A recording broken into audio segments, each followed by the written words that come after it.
Japan is a thing. Anyway, Japan has 1,500 earthquakes a year. That is because Japan is a sissy and cannot pick what tectonic plate it would like to reside on. And because of its bad decision-making choices, it has a huge amount of volcanoes in the area. Its people suffer too. They have to make their skyscrapers fortified in the event of a worst-case scenario, making them sway like states during the American elections. That is why the Burj Khalifa is not a Japanese building, but an Arab one, because Dubai knows how to stay on one tectonic plate. Another way they fortify their infrastructure is making their 300-kilometer-per-hour trains stop in their tracks when earthquakes are detected.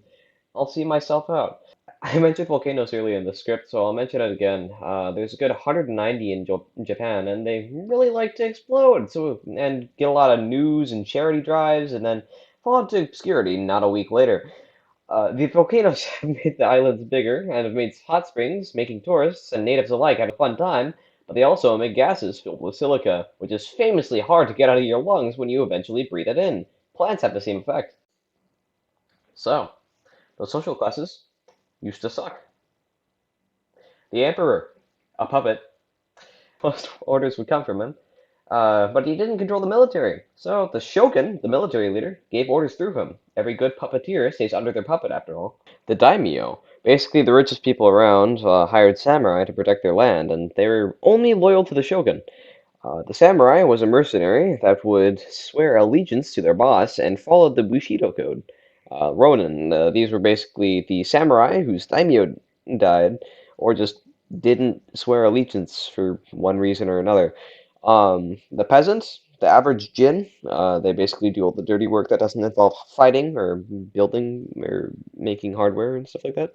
Artisans, basically just below the average jin, apparently.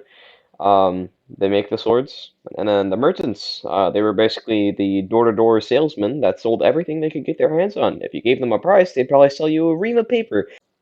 Speaking of paper, origami, a Japanese tradition, or is it?